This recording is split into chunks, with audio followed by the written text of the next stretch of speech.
All right.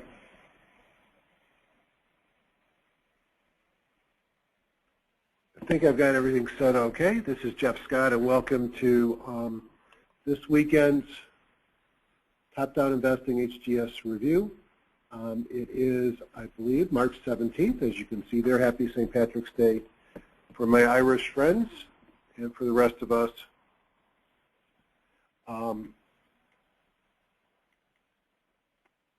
Who want to be Irish today, same to you as well. I hope you enjoyed last week's session where I spent a little bit of time making arguments why, although the market was topping and I expected a pullback, that it was still a seasonally strong time. I don't know about you, but last week was boring as heck for me as my portfolio didn't do much. Just to a quick review of what the market did last week, the S&P 500 as a measure of broad strength or weakness was up 0.6%. The IBD 50 was up 0.49. The HGS 100 was down. It was pretty much flat. The stocks and options that I owned on Friday a week ago probably doesn't show very well. Orange on orange, we're down about 0.5%, but that would imply that I didn't make any trades during the week or changes, and as I've said before, that's not the truth. I just like to get an idea of the things I was looking at a week ago. Stocks I looked at for buys were up 0.22. A couple of my favorite things, green candle lows outperformed at 1.74, although 2 out of 3 were positive. That means 3 of the 5 were actually down, but the 2 that were up did very well. Bible gap ups also had a good week, up 1%, although again a little bit over 50-50. So all I know is I watched this market. It was a sleepy market. The weekend ended on a down note. I think it was the first Friday that was down. And for those that have not yet checked the futures are pointing towards a fairly strong down at the open. Haven't really spent much time on the news yet to see what the cause of that's going to be. You know, clearly with futures that are down 15, 16 points, not a big shocker considering all the talking heads are out there talking this market down. So there's nothing, no news yet for today. So basically, market is looking like it's heading down, although there's many hours between now and the market open. For those who haven't been here before, a couple of comments.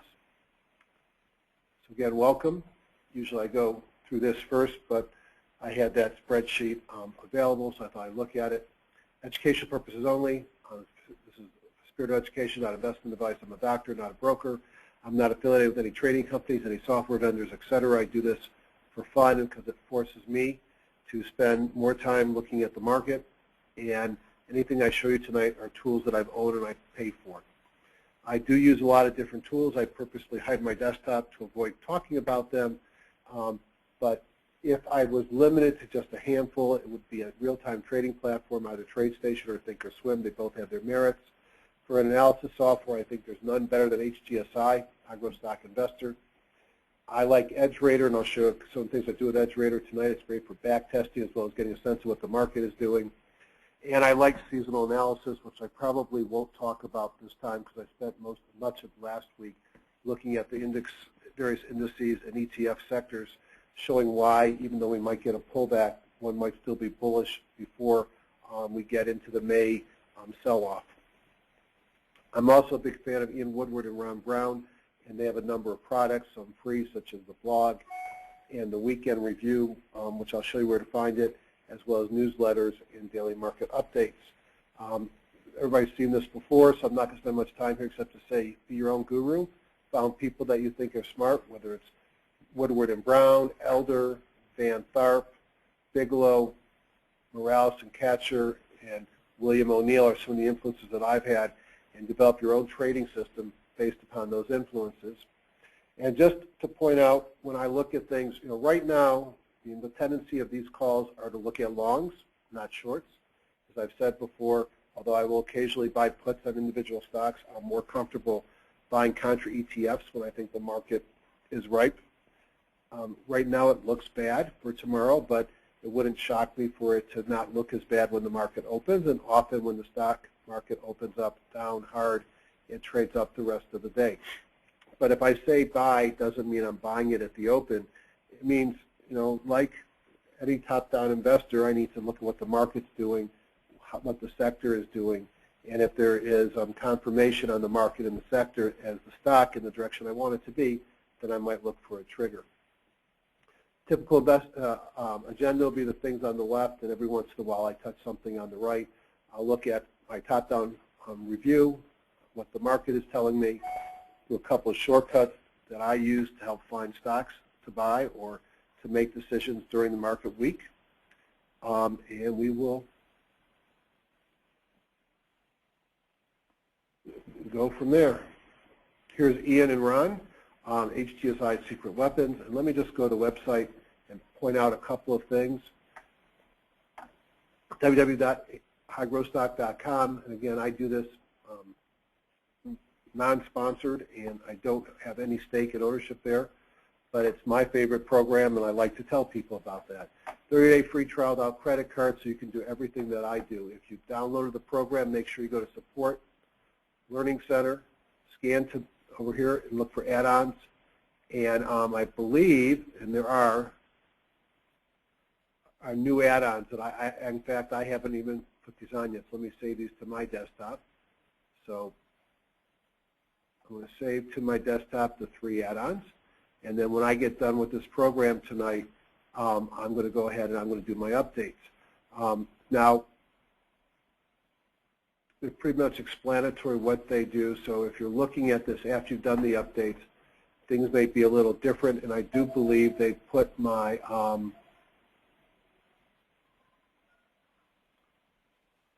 some of my charting view up on the web.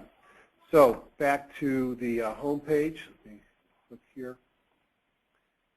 On the home page it says blog. You click on that, you get Ian's blog, which is outstanding. It will probably be updated later tonight, knowing Ian when he'll educate us, to, in my case, scare me about what the market's going to do this coming week. Everybody has been calling, even on this webinar, we need a pause to refresh at the minimum, if not a bigger sell-off. We've had a fairly long in the tooth rally. For those that are not booked yet to come to the HGSI meeting this week, it's almost too late, but not too late yet under seminar. Best $1,250 you'll ever spend, 3 days, March 23rd through 25th. Register here. Those that are attending the Greg Mills meeting in Anaheim, immediately before that, we will have a special session if we get enough of you during the week so that you get the basics, because you'll have an overlap day of Saturday. Everything is here, fully explanatory, including logistics. Fantastic meeting, the best educational session you'll have, and you'll walk home 5 pounds higher because they'll feed you breakfast, lunch, 1 dinner, and nonstop snacks and treats. But the best treats, getting to spend 3 days with Ian and Ron and a number of others that will be there. Lastly, under reports, Ron Brown didn't put one out this week because he's getting ready for the meeting, I'm sure. On a weekly basis, we'll typically put out a movie, gives you a sense of what he thinks is going on in the market as well as how he uses the software. And every week I do these, usually every week. I skip maybe 2 a year. And I have now posted them on a number of places, including this board, YouTube, etc. And you're welcome to do that. Thanks for those that are watching on YouTube. I continue to be a little bit astounded and shocked by the number of people accessing the videos. So enough of that. Let's get into the good stuff. Probably about 45 minutes more, about 8:30 my time. My wife will be looking at me like it's time to stop. So first thing I like to do is get a sense of what the markets are doing. I'll go into TradeStation right away, look at that, and then I'm going to shut this down so I don't steal bandwidth. And one of the things I like to do on TradeStation is I really like to do some of my various scans and things like that. Some of my favorite scans are green candle lows, and I already mentioned them before. And basically, I think it looks at the last 10 days. The low is the lowest low of the last 10 days. You close with a green candle so that you traded higher than the open, and you get into the wick of the body of the prior days or above candlestick. Something that came from David Elliott, whom we lost about a year ago. Green candle lows can be a reversal signal. Red candle highs, pretty much the opposite, but it looks back 20 days, and you could see a lot more red candle highs. So you got 234 potentially topping patterns versus green candle lows of just 17. So before we even start, that should get you thinking that this is a market that might be extended. I like to look in the elder group, and I like to look at the NASDAQ, typically as my index to look at over here. So let's take a look at the NASDAQ. And what it's going to do is open up a daily, weekly, and monthly. One of my concerns has been, and you could see it here even continuing, is we keep getting higher peaks in the NASDAQ, and we are at one now, and lower peaks on the MACD. So we continue to have a MACD divergence, and that might be a signal that this rally is losing steam. I don't think anybody on this call is surprised by that. You could see still green on the weekly and the monthly, but the big concern on the NASDAQ is that MACD divergence, and I think that we are at a point where, as I said before, at least a little pause for refresh is in the cards. The Dow has been incredibly strong. You can see it's trading up near the top of its channel. Probably still has a little bit of a divergence here, although the MACD is pretty close, and the lines look like they're pretty close as well. So not nearly the divergence, and as I said, probably a whole lot stronger. Big volume coming in. Perhaps this was options expiration, but perhaps the highest volume that we've seen during the year. On the Dow this past week, everything else is green. And then if we look at the S&P 500 here,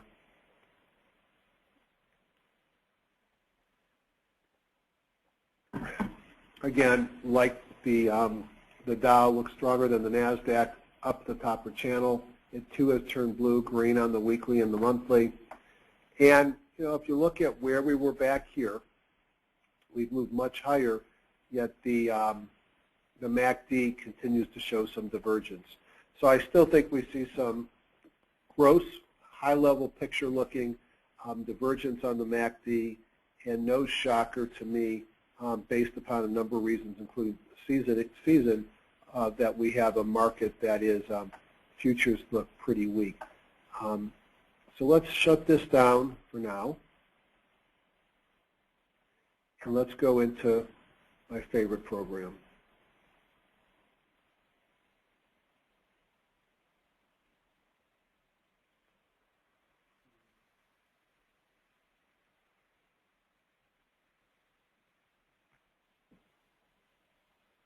And for those who've been here before, know my favorite program is HGSI. So first thing I'd like to do is open up the warehouse view.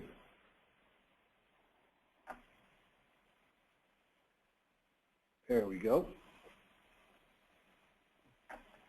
And let's go down to Woodward and Brown groups.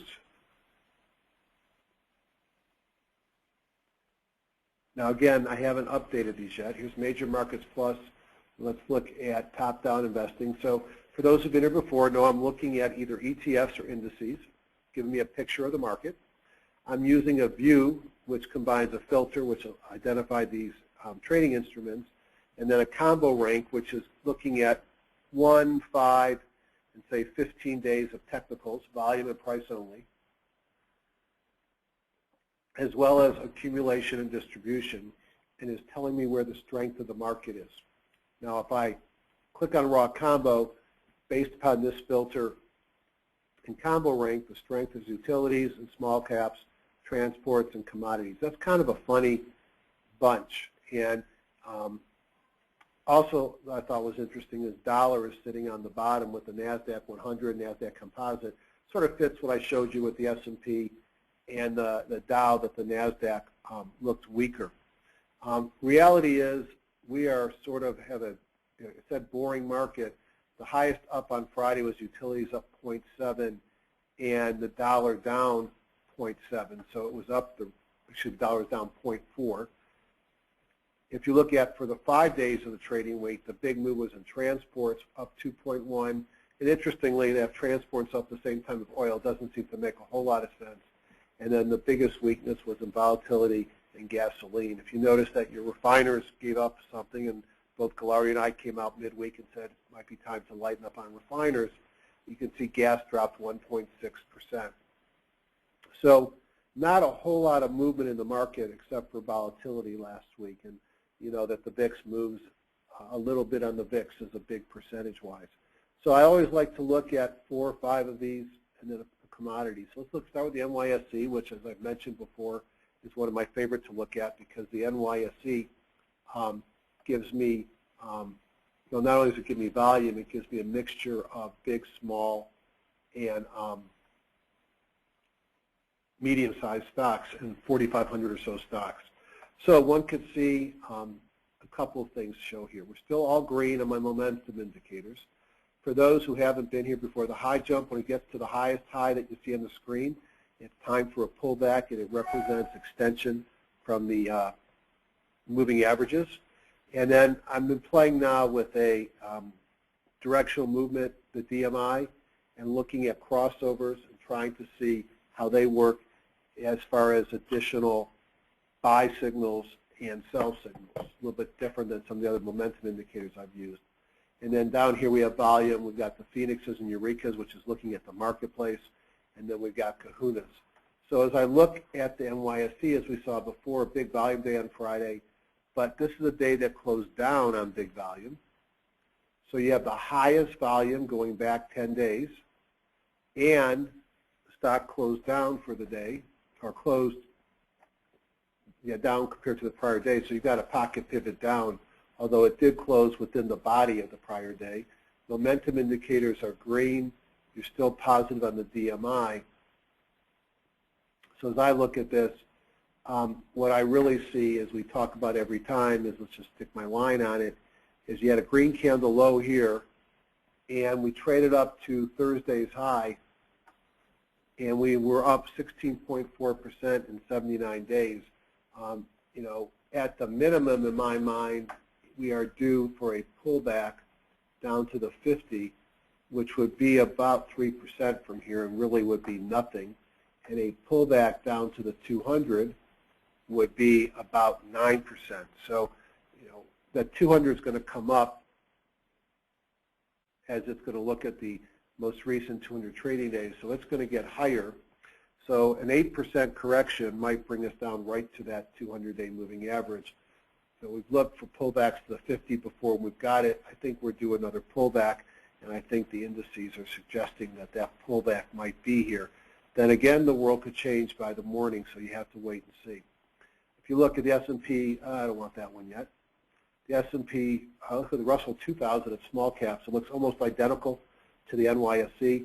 And you see on both this NYSE almost railroad tracks with the 8-day above the 17, above the 50, above the 200. We like to see.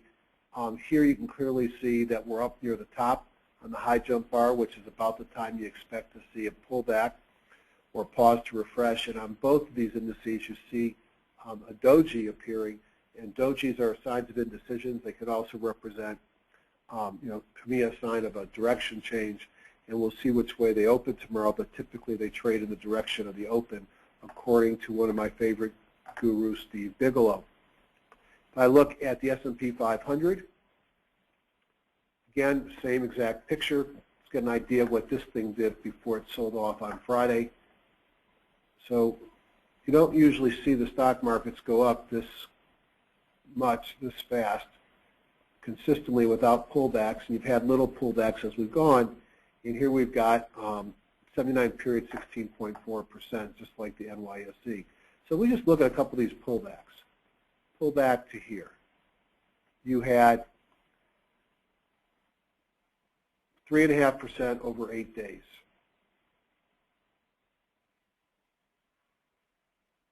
3.1% over 5 days.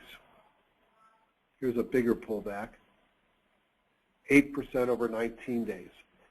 My guess is this market can't run up nonstop, and we're due something somewhere between a 3 and an 8% pullback here.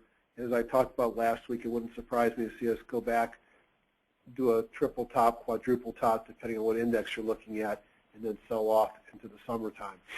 Just my personal bias and a purely gut gut-wrenched guess.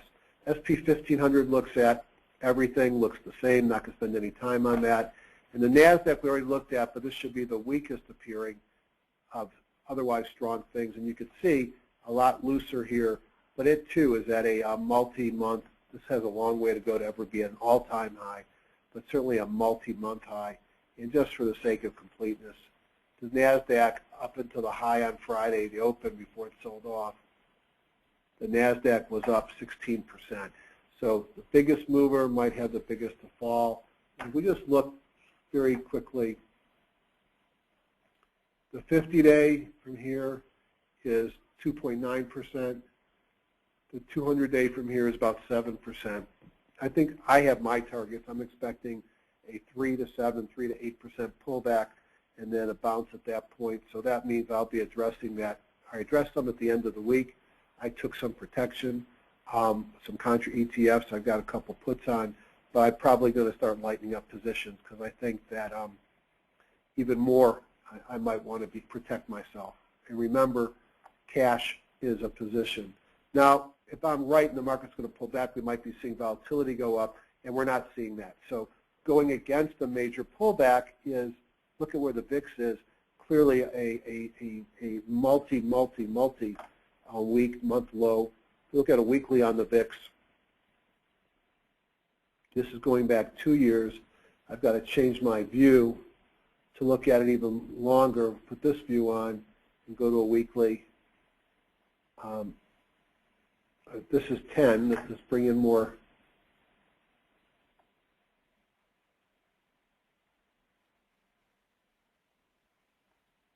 We're going all the way back to March of 07 to see the VIX below this. And that was as the market was running up before the sell-off that ensued in 2008. So when the VIX gets this low, it's probably more likely to go up. And as the VIX goes up, there'll be more further evidence. But that might be one of the clues that you might want to be looking at and waiting for to see how this market is doing. I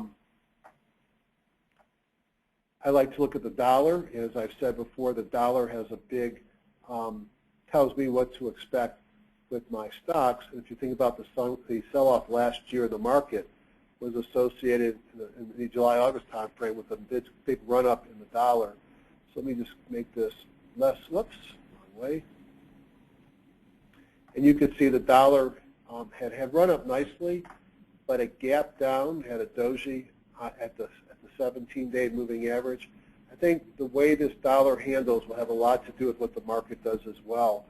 Based upon the season, based upon what we saw last year, I think that the path of lower resistance is a strong dollar here, and a strong dollar, as I've pointed out in the past, can be bad for equities. Quick look at oil and gas. U.S. gasoline pulling back down to the 50-day moving average on Thursday, bouncing up a little bit on Friday, but certainly at a place where you would hope to see support, although it did get down to the 200 in the past. That's gas. Oil has bounced from its low now by almost 5% in the last 9 or 10 days. But has totally pulled back, and you see that both at the pump. We also saw oil start to move higher last week. And then gold and silver, and we'll get off of this chart. Now it's interesting, you'll see gold companies, I think, made it number 9 of the industries this week. So gold is off the bottom, but it's much closer to the bottom than it is to the top. See if the gold can run up maybe to the blue, to the 50-day moving average, we'll see. And then silver,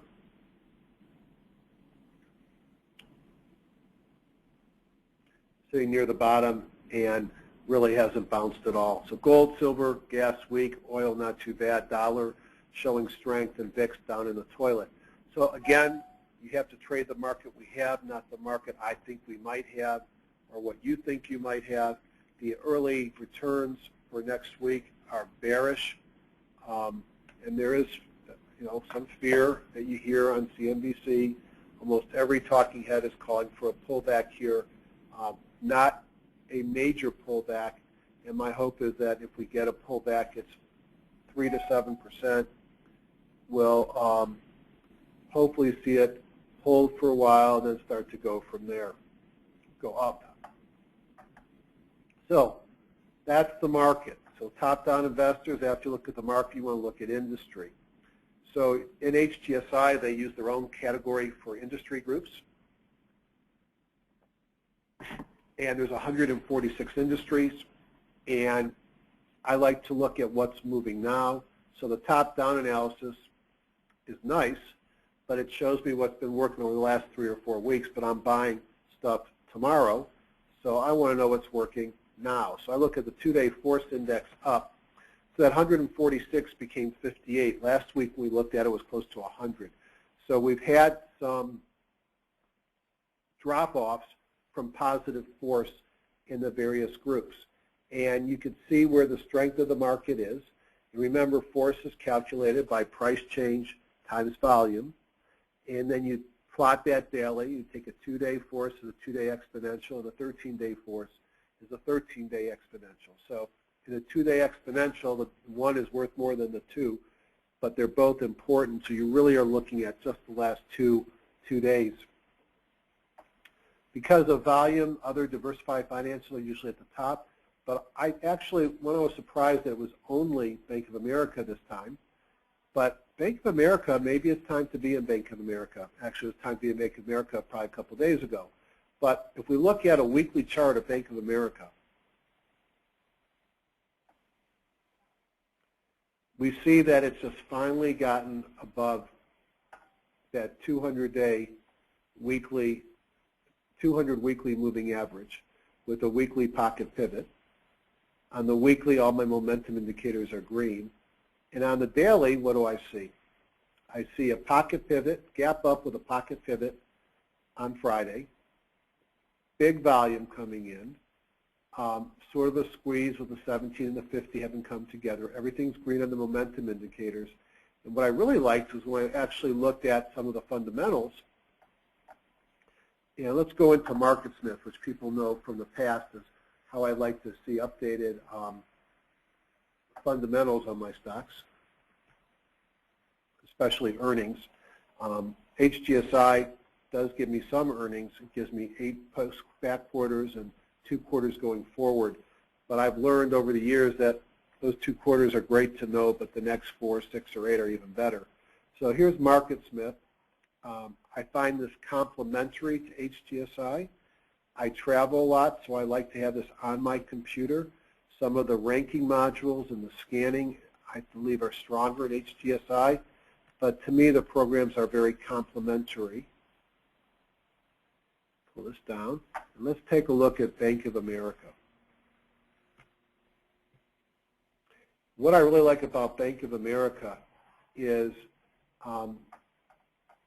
it's at a point now where earnings are coming back into the stock. Maybe we'll see them start to increase their dividend. But you can see it trades at a multiple of 28. And it's going to grow 135 times this year. It's going to grow 30 times next year. And even at a multiple of 30, it's worth, or a multiple of 15, it's worth more than where it's at today. So I look at this as maybe over the next 18 months, potentially running up to $25 or $30 a share.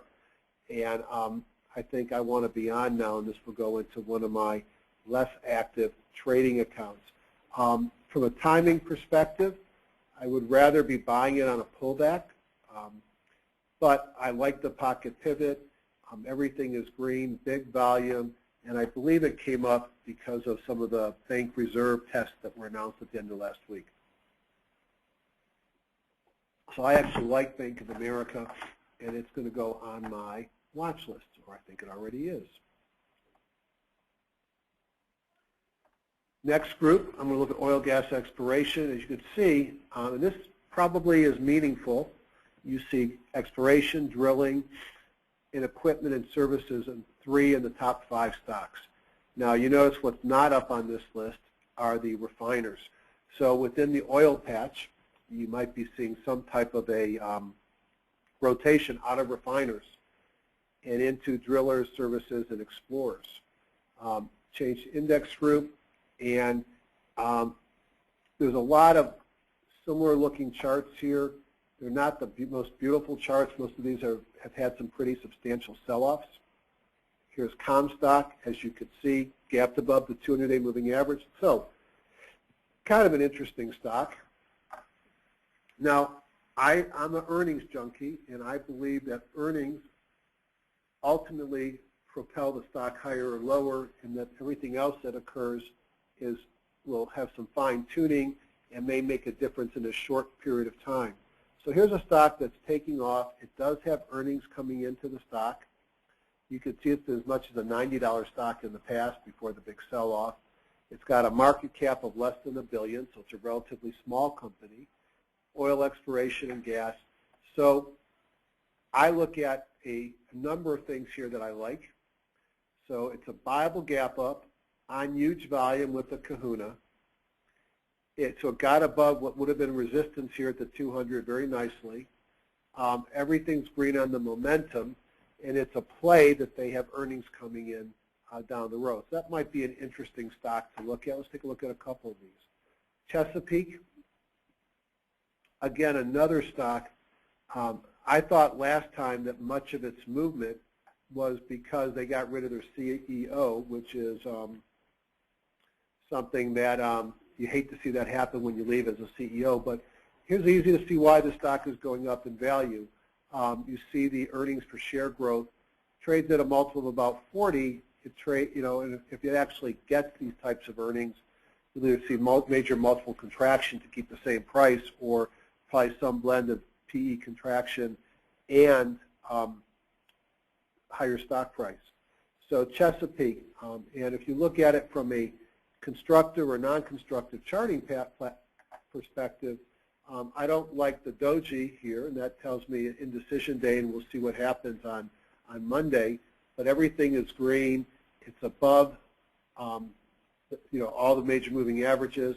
It is showing me a positive high jump sign, so I might expect it to go sideways. If you look in the past, when you hit the high jump, you hit it here, and it traded down. So it's not a surprise that when you start to get near the top of the high jump bar is usually when your run is going to come to a stop. So be careful there. And so the other thing that might be working here is a lot of these are gas plays, and we do know that I'm in the Midwest. It's freezing here. It's freezing in the Northeast. So there might be some drawdowns on gas, and that would stimulate a lot of these companies to go up because you might get gas moving up towards $4 a barrel. Let me see if there's any here to point out before I move on. I know that Lou Powers, our oil guru, has been a big fan of Noble Energy, and you can see why. I mean, what a beautiful chart pattern. I'm just curious. I mean, this is a lower left to upper right, pull back to the 50, running again. Everything is green. Close, but not all the way up to the top of the high jump as it's been in the past. Good earnings per share. Let's take a look at it. NBL on Market Smith.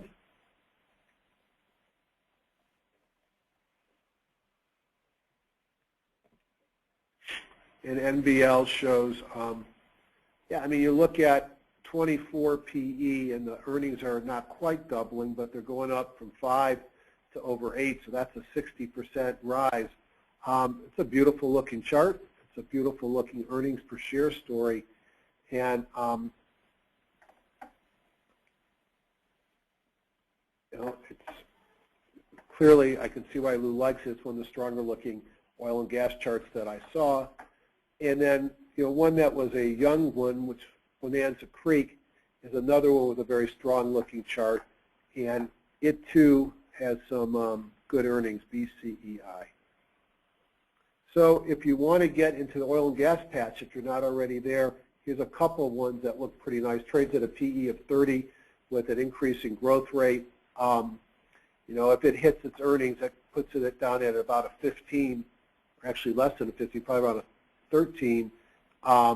So if it hits those earnings, you'd expect the stock to trade into the 60s. So it'll be interesting to see, certainly having a nice run. And as I said before, I'm an earnings junkie, and that's why I like these. Also a pocket pivot.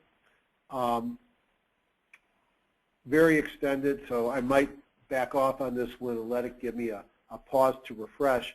And again, when you get up near the top, it's typical to see either go sideways or pull back, and I'm expecting that to be coming soon. But pocket pivot, somewhat extended, beautiful stock. I think it needs a pause.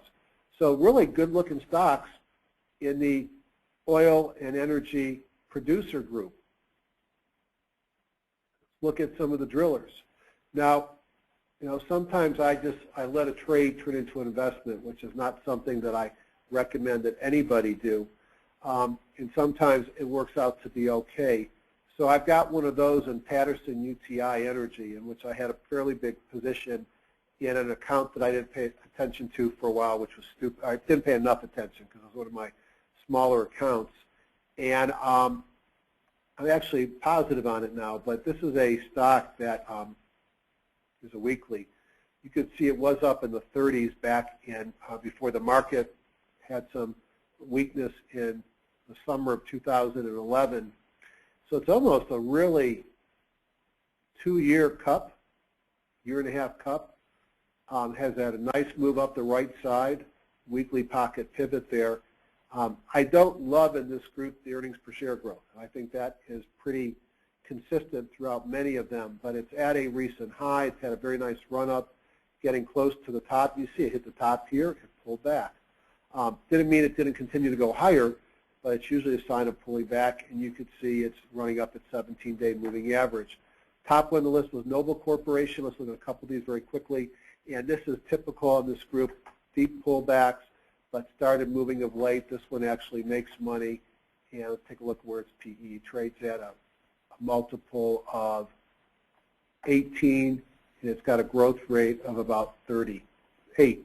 So I like to see stocks that are growing earnings faster than their PE is number, because that either forces a PE expansion, or if you hit your numbers and you keep the PE the same, the price has to go up, sort of fuel for higher prices. Neighbors Industry, another, a little bit nicer, pull back to the 50. Big Kahuna taken off on Friday on decent volume. Everything is green. Again, you look at the earnings here, it's hard to get excited. It's probably more to do with the price of gas and belief, perhaps, that we're going to see increased drilling. Take a look at Neighbors. And you could see a turnaround play where between 13 and 14, it looked to grow 34 times % growth. Trades at a multiple of 9, so it's PE. If I look at weekly, it tells me the range of PE has ranged from a low of 3 up to 40, so we're clearly in the lower part of its PE curve. And I guess perhaps the reason why we're seeing this group start to improve is because some of the earnings estimates out a couple of years are starting to go positive. So this is Neighbors. You'll see the same thing with Halliburton and Schlumberger. One of the charts I liked was Atwood. Sometimes I consider Atwood to be a baby brother of Rig, but it's not involved in the Horizon spill. It had a nice run up here, giving us a bit of a scoop here, broke above the 50 and held a little bit of a shooting star here on Friday, so I've got to see what it does. Had a viable gap up on Thursday, below the 50 but crossing through the 50, starting to turn green. The weekly is still red, so I'd like to see that turn. But look at the earnings per share growth coming into the stock. And again, if we go into MarketSmith and just take a look,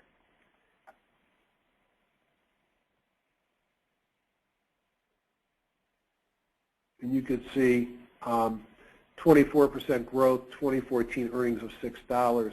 Now, it's got a PE of 12. If the PE doesn't change, despite a growth rate twice the PE, and it makes $6 and doesn't disappoint, that's about a 20-point or a 40% gain from here. I like Atwood as well. All right, let's close down this. Let's go into the next group. This is what top-down is for folks who haven't been here. You just go through the top groups. Construction materials, the one I've been liking is Eagle. It was sort of flat for the week. Cemex was the leader, up 4.1%, leading the industry. and one can see it's right up at the high jump bar, so my guess is it's going to give us a little pause to refresh. Multiple pocket pivots over the last couple of weeks. Everything is green. Great volume on Thursday. It sold off a little bit on Wednesday. Thursday had a big volume day, although not a ton of price movement, and then a gap up on Friday. As I said, the one that I recommended a few weeks back is Eagle Materials. And this whole group is doing well. Look at the earnings per share growth there. That's what I like about it when I see 100% quarter-over-quarter growth. Twice what the multiple is, long in the tooth. And that might be a reason to be concerned, and it's similar about Texas Industry, almost a superimposable picture, except Eagle makes money and Texas Industry, I don't totally understand their fundamentals, but at least in HGSI, it doesn't look very strong. And what was that? CMET. Texas TXI, sorry. As you can see here, not sure what has happened here, but the stock has certainly had a big move from 21 up to 60. I will tell you, as I looked at stocks today, a lot of extended stocks. In fact, I came up with a new index that I'm going to be watching that I'll introduce to you before we're done today, if I remember. Back here, oil equipment. Again, same as we saw with drillers. Take a look at a couple of these. Interestingly, I didn't see Halliburton on this one. So this is group number 5. Again, 3 energy groups in the top 5. There's clearly a rotation here. And you can see it's a rotation from being down pretty far. And a lot of these things have been bouncing around multi-month bottoms. You had kahunas 2 days in a row, add a Bible gap up on Friday, taking out the 50-day moving average. Everything is green here except for accumulation distribution. Again, you look at the earnings, it's not apparent why this is happening. But stock prices may lead earnings and news. And when you look here, you see growth coming back into the stock. And if it has a multiple of 12 with no earnings growth per se, what happens when earnings growth comes in? It's been as high as $90, and that might be a reasonable target. So NOV, Schlumberger, nice pullback to the 50. Looks like it wants to run again. Everything is green. And again, same old, not much in the way of earnings per share growth. I'm not a big REIT person, especially when I think interest rates have bottomed and might go up, but they continue to do well, as are utilities. Let's look at home building, and then we're going to look at the downside. Change to index group. I think home buildings are giving us another entry point. Now, one of the problems with home builders is rates will tighten ultimately. They can't get any lower. And the demographics are that we're getting older as a population, and people like me are out of houses. I like condos. So I think you're going to see more of these companies getting more and more into multi-family dwellings as perhaps the joy of home ownership mutates a little bit. But you can see not a perfectly formed cup, but a cup is formed. Number of pocket pivots, a kahuna, still red on the weekly, still great earnings per share growth. I think that's one of the reasons why I think the home builders are going to run again, and that is because of their nice earnings per share growth. I remember back in November I was at a Traders Expo with George Lee, and the same type of a pattern came in, and the stocks ran up. And did we have another cup here, similar to what we had here, a saucer? Are we going to run? I would bet yes, unless the market sell-off takes everything down with it. And that's probably the most important thing to say. It's nice to see where the strength is, but as a top-down investor, if the market sells off hard, everything goes. Ryland, similar pattern, a little bit deeper sell-off, undercutting the 50. But look at the earnings per share growth. This is why I like home builders, is they continue to be, and the associated things like Eagle, Texas Industries, the place where most of your earnings per share growth is found. And as I've said over and over again on these calls, I'm a big fan of earnings. The dark side, force index down. So if I was a shorting person, here 41 of these are down. Take a look at a couple on the semiconductors. Not big sell-offs here, but you could see a pocket pivot down and a DMI cross to the downside on Intel. Some red coming in. I think anybody who owns Intel might be a good time to question why you want to keep holding it unless you're a longer-term hold. Intel, looking at earnings per share growth, is you can see it's got minimal growth of earnings per share. And one of the things that we talked about last month, and I brought them forward this month as well, was when I looked at some of the seasonality.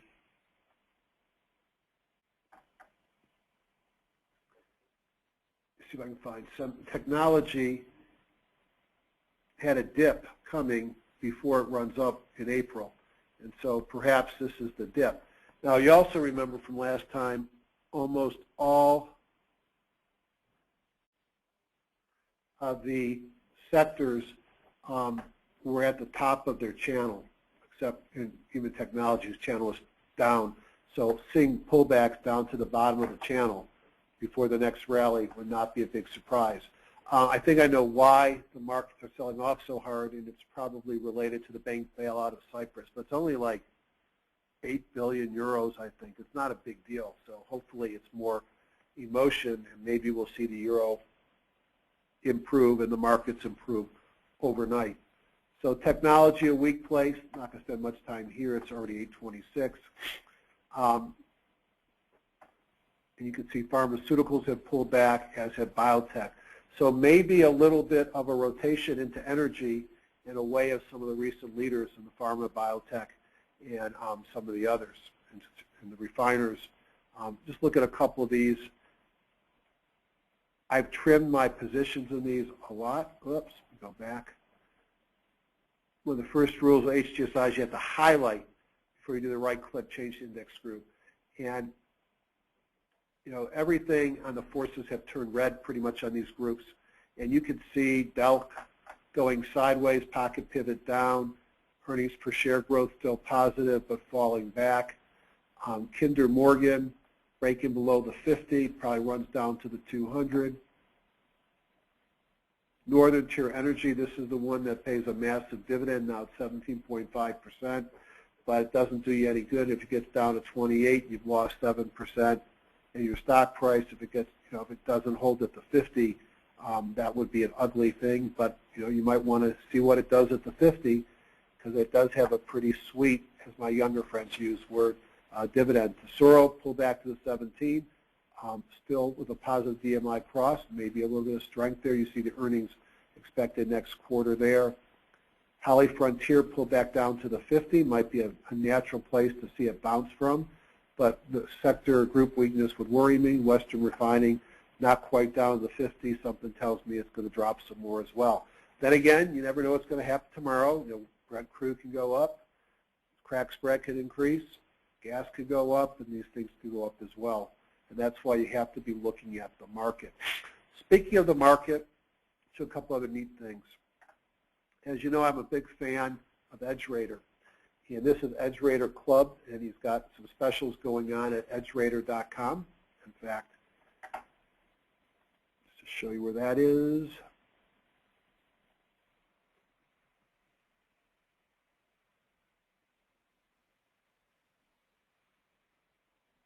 So at edgerater.com, basically has two products. One of the products is called EdgeRater. The other one is called ETF Bandit. And so you can join today for $1, and then there's a number of different purchase options. But what I like about EdgeRater, a couple different things. First of all, it is the only software platform that incorporates, besides HGSI, some of Ian and Ron's indicators, and it allows us to backtest them. Can't do that in HGSI at this point. Other thing I like about EdgeRater is it has some money management built in. So when I do my back testing, I can look at position sizing and different stop losses. It has a great tool to get an idea of how the market is doing and then it incorporates a lot of things that I like to use. So you'll notice on the side are a number of different families of templates. And I'm going to go down to Morales and Katcher's template. You can see these two books are outstanding books, and if you haven't read them, you need to read them. They take O'Neill and methamphetamines, and you get the O'Neill disciples of Morales and Katcher. Brilliant folks who know how to trade, and pocket pivots and Bible gap ups are theirs. So I click on the signals. I put whatever group I want to look at. I put the S&P 1500 here.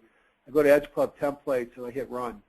And I go get a cup of coffee if I'm doing all securities, but for 1,500 stocks it takes 2 seconds. And it's now done, and it gives me a report on which stocks on Friday had pocket pivots in the S&P 1500, which was a lot, 300 of them. How long since they had their pocket pivot? Well, not quite 300 because it starts on number 6. And then how many had viable gap ups today? 8 of them had viable gap ups. I might want to go look at those. Here's that Bank of America, which is one of my top picks. And then if you read their books, you're going to find about their sell rules, and they show you days clear of the 10 and the 50-day moving average. And then lastly, days in violation. It helps you understand what your stops should be. So one button identifies some great stocks to look at for potentially trading. Within the Woodward and Brown are a lot of their techniques. Let's go to the buckets report. And you know I do this every week, and I want to see how many are above and below the Bollinger Bands, how many are above and below the midpoint of the Bollinger Bands, and it gives me a sense of the market.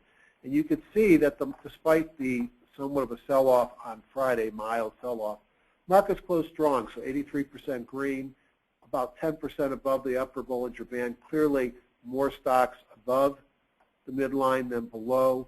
And when you get to see a preponderance of stocks in these last 3 bars, you start to get oversold and overbought rather. You can see you're a little bit more overbought on Thursday, and some of the stuff here, which shows stocks at the upper or below or above the Bollinger Band, actually shifted to the left.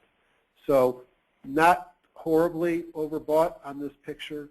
And again, I think that there's a lot of sentiment that may not take a lot to flip this market over, and it may be the news from Cyprus are bad enough. A couple other goodies for you. As I did my review today, I took a list of stocks that I thought were very extended. And I call that list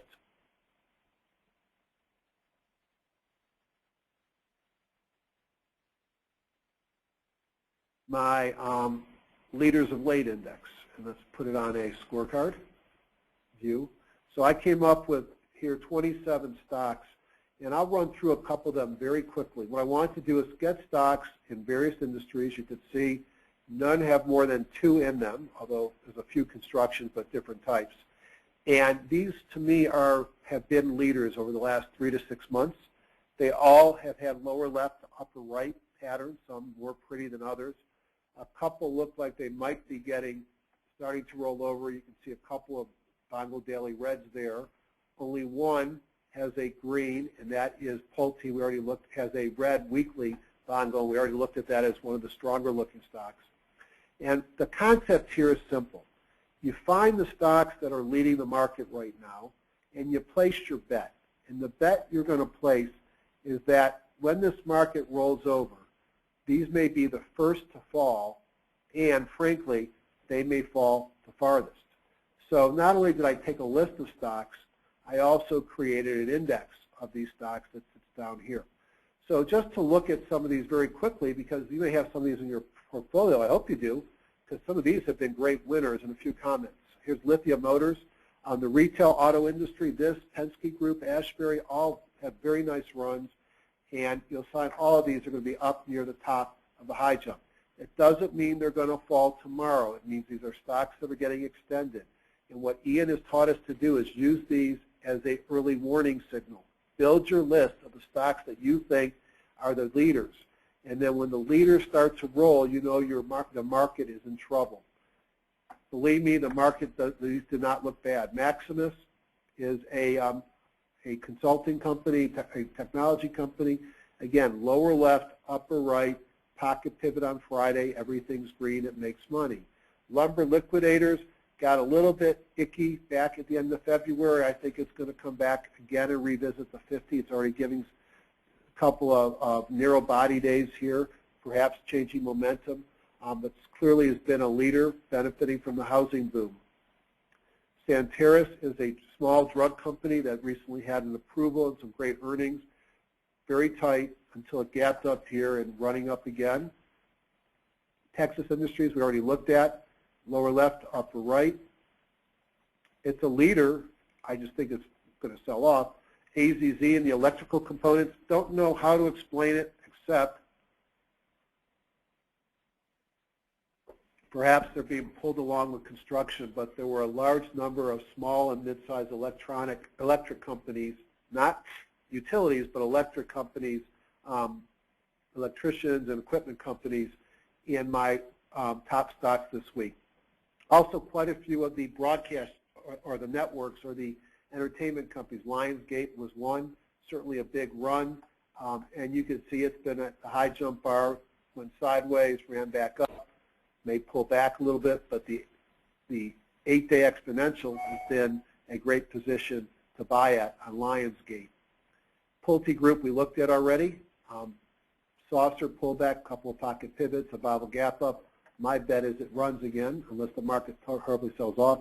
Rock 10, these are not a really exciting company. It's paper packaging, pays a little dividend, but it's had great earnings per share growth. It's projecting some great earnings per share growth, turnaround play, and a very nice lower left, upper right starting at December. A big move, clearly a leader, and close to but not at the high jump bar. MCOR, a electrical construction company. I'll go back to my earlier comments. It's run from 27 up to 42 in the last 8 months or so. Pocket pivots the last several trading days. Colfax, pumping and pumping equipment. Lower left, upper right, not exactly as tight as I'd like it to be, clearly extended with pocket pivots, and I'd have to call this a leader as well. Kroger Company, food company, bounced beginning of the year off the 50, getting certainly extended here at the high jump, pocket pivot on Friday, all green, a leader. AMC networks like Lionsgate, lower left, upper right. You want to buy this one obviously off the 50, not at this point. Bob will gap up. We'll see if it runs from here. One could argue that it just took out some highs, or it looks like it's getting on Friday and may have a nice run coming here. If I wasn't negative on the market, I'd be much more excited here. AMCX, I remember looking at it today. My problem is I'm not that excited about the market, and the market's more important. But we'll see. Maybe we'll get a quick sell-off. PE of 32, you see a big, nearly a doubling or over a doubling of earnings between 2012 and 2014, kind of thing that gets me excited and propels stocks up. Celgene's been one of my favorites. It too looks like it might be getting toppy here, although I think it's worth a little bit more than this. And you see red candle and a pocket pivot down on Friday. Certainly has been a leader and up at the high jump bar. Last time it hit the high jump bar in here is it just went sideways for a while. Be interesting to see what happens. American Railcar, this and Trinity have had big runs.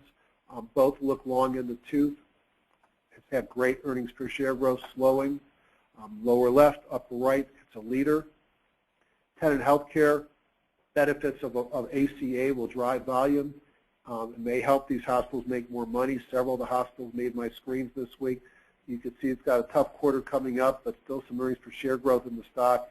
It trades at a multiple of 25, does not pay a dividend. It's run from 22 to 44. That's a double since August. Got to like that one. Another packaging company, lower left, upper right. And I guess if I was putting fresh money in the market, these asset managers look like they're moving. Now, I own this one already, so I'm not putting more money into it. Yes, it's had a number of pocket pivots in a row. It's getting extended. It's at the high jump. Why do I think this thing continues to run? First of all, it trades at a multiple of 12. It's got a yield of 8%. It's got a book value of 22, whatever that means. which is, so it's trading below book with an 8% yield. And if I go in here, and there are others in their group that look similar, it's running from 41, it's a turnaround play. And it's going to be at 267 in 2014. Now, do I expect it to keep a 52 PE with the earnings slowing down? No. But if you take 267 and multiply it by 20, that's a $50 stock. You don't have to have a multiple of 52 if you make these earnings. So I like BX, Blackstone, a lot, but it's a leader, it's extended. Here's Trinity, I said, but like American Railcar off the 50 in mid-November in a huge run up. I think these two, and even Greenbrier's had a run. They're all about the fact that people are buying train cars, or whatever you call the individual train thing, coaches, to start moving oil, and without some of the pipelines that have been turned down. And these guys have been on a tear creating these coaches. Exteran Holdings, this is a oil gas services company, beautiful chart, lower left, upper right. Turnaround play where it's been losing money, growing some revenue, got some earnings coming in. I like the chart. It wasn't one that I was real excited about buying myself, although as I've said, right now I'm not excited about the market. And you can see it's got great earnings coming in, 70 times, 73 cents. So might have more upside movement. But I'm looking at things that have been leaders to this point, little horizontal but trending up. Louisiana Pacific is another lumber play in the housing market, and it looks like it's topping here with a pocket pivot down and some red coming in. Is that a pullback to refresh, or is that going to be a drop? I don't know, but it's run up from about 12.5 to 22 since August. I call that a leader perhaps under pressure.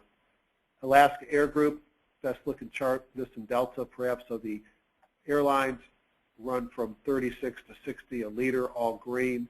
Again, is it topping? Maybe. That's the point of this index. Hertz Global Holdings, same pattern. A.O. Smith, here is another, this is a building products, household appliances. Someone's got to supply the appliances for all the new houses. Clearly a leader. Georgia Gulf, they make some of the plastic tubing and the pipes. Don't like the chart, it's very loose. Don't like, but the earnings were bouncing all over the place, but I do like these numbers here. It's all green. You know, is it like everybody else going to pull back some from the high jump? Perhaps, but I'm looking for leaders that are going to show me whether this market continues to run or hopefully be an early warning signal of it rolling over. Time Warner, like Lionsgate in the entertainment world, a beautiful run up, getting a little bit toppy looking here. Gilead, like Celgene, a great biotech, nice run, getting toppy looking. And here's the index. So one of the great things about HGSI, you can put whatever stocks you want in a group and calculate an index on it. And you can see you have an index that is lower left to upper right. And if you start to look at some trend lines, and I am the worst person at trend lines. Ron is so much better than me, but you've got something that was growing like this, and then it started growing like this, and now it started growing like this, and it started growing like this. What do you see when a market tops? You start to get some exuberance. You're clearly seeing exuberance in here.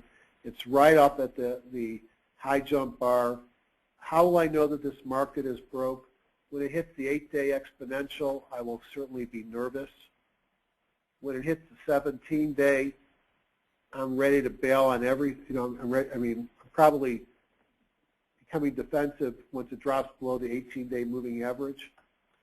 If it hits the 17 and drops below that, I know that we're going to get a deeper correction, perhaps that 8% correction. But this to me is a warning signal. And I'm going to look for us to trade below perhaps the 17-day, as it did here, and then close or trade below the prior day's low before I get nervous. We're not there yet. So something to watch. That's just my leaders index. Just to put up my buy watch, which has some of these in it, so you can take a look at as I say goodnight. So once again, market looks kind of rough going into tomorrow, and I think it's related to what we saw out in Cyprus, and you can see the numbers continue to get worse.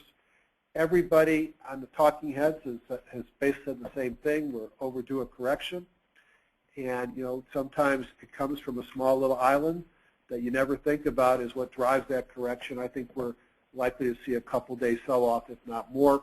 I'm going to use the leader index to give me clues as to what the market is doing, and I'm going to use various levers that I have at my disposal, such as moving to cash, looking at smaller position sizes, buying naked puts, selling calls against my winners, and shorting stocks or buying contra ETFs, all of which are various tools that I use in my trading when I think the market's going to pull back. No one loses money in cash,